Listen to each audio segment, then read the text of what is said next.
Bob and Wendy are going to the job with Lofty and Muck to have the heat insulation installed in Mrs. Potts' roof. Meanwhile, Mrs. Percival is preparing costumes for tonight's school play, and Spud brings a ladder from Farmer Pickles, who has kindly let Mrs. Percival borrow it for the school play. After Mrs. Percival left, Spud wears many costumes, and he wears the dragon costume and simply borrows it, saying that Mrs. Percival will not mind if he borrows it and promises to return it in time for the play. Bob and Wendy enter into the roof to install the heat insulation with Wendy reminding Bob to stay on the roof joints, and if he treads in between, his foot will go through the ceiling. They see lots of old junk, and Bob then plays with a tambourine. Later, Spud pretends to be a magic dragon when he sees Muck. He tricks her by closing her eyes and draws a cat face on her. However, Bob has too much fun with the tambourine and accidentally loses his balance and falls, sending his leg through the ceiling.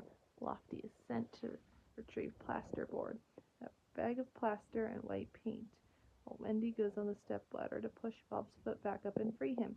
Spud then pretends to be a scary dragon and scares Lofty in reverse backwards. Lofty races back to Mrs. Potts' house and explains all to Wendy, so Wendy rides back to the yard with Lofty and reassures him that there are no dragons.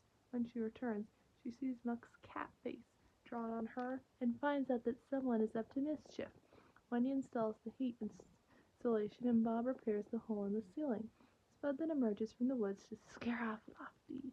However, Wendy and Bob recognize Spud's voice from the costume and they chase him.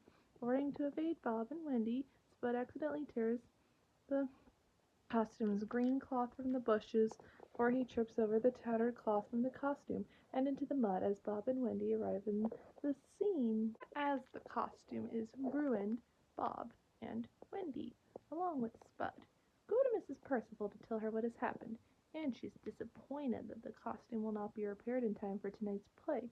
However, Wendy reminds Mrs. Potts, saying that her old junk in the roof would come in handy and uses some of it to repair the costume.